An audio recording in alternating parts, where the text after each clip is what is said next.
I'm Thomas Smith from No Frills Influencer, and today I want to share a tool with you that I use for my own YouTube channel to research what my audience wants.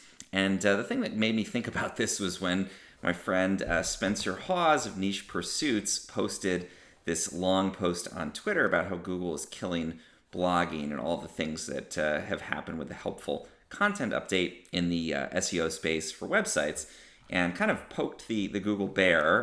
Google search liaison started responding and actually shared a lot of really candid stuff about how you should be writing content that speaks to your audience and not to a search engine. And I think one of the challenges is that as small publishers, we don't always know what our audience wants. We might have a sense of it, but we don't have a ton of data on that.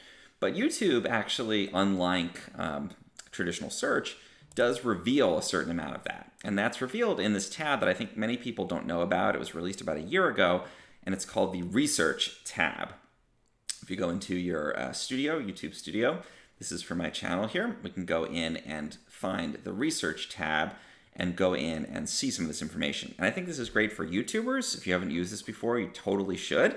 But it can also reveal some things that your audience is looking for that's going to help you out for a website as well. So let's go into the Research tab on there. Now, the first thing I like to look at is my viewers' searches. This is kind of cool. People who look at my channel, what are they looking for that may or may not be taking them to my channel? So already you can see some of the interests that are coming up here.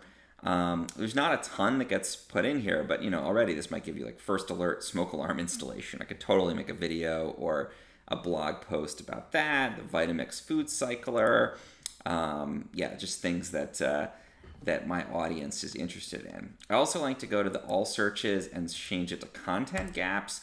That's going to show me stuff that people in my audience are looking for on YouTube, but that I don't have content about already. So VTech sit-to-stand learning walker. Interesting. That's a super specific thing. I could certainly make a video about that. So that's a good starting point, I think. And again, if your YouTube channel relates to the content of your blog, this is a great way to discover stuff that your audience is interested in, because they're looking specifically at the people who view your YouTube channel. What else are they searching for, essentially? If there's overlap between the audience for your YouTube channel and your blog, this basically reveals information about what your blog audience is looking for too, and that could yield some of those human first types of posts that Google says at least that they want. The other thing you can do is look at what people in general are looking for across YouTube. And this gets a little bit more into the sort of the realm of traditional keyword research, but I think it's a little different because it's specifically looking at the audience there on YouTube, and it's just another data point.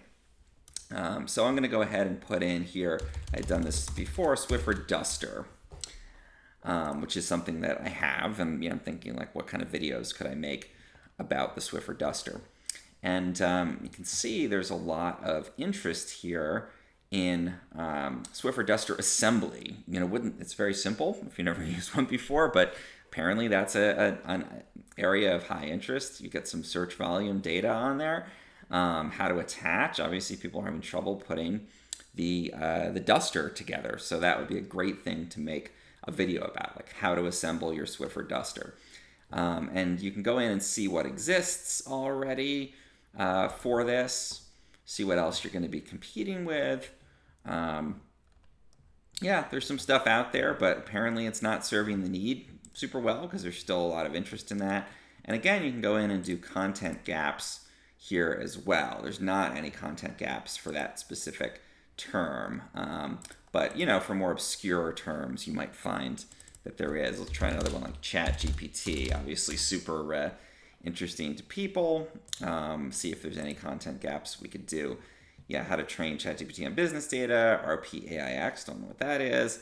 Upload PDF in ChatGPT, interesting. That's easy to do now, and I could totally make a video about that. So you can see how you can drill down in your own audience. Let's go back and see here. You can drill down and see what they're looking for, which is super helpful. Again, for your YouTube channel, but also potentially for your blog. And you can see those sort of people first types of searches that people are putting into YouTube revealed here, and hone in and make those. I think I'll go ahead and make those videos, actually, the ChatGPT PDF one and the one about assembling a Swiffer duster, and see how they do. If you found this helpful, please subscribe to the channel here. I'll also drop a link for my newsletter in the description. You can sign up and get more of these kinds of specific tips.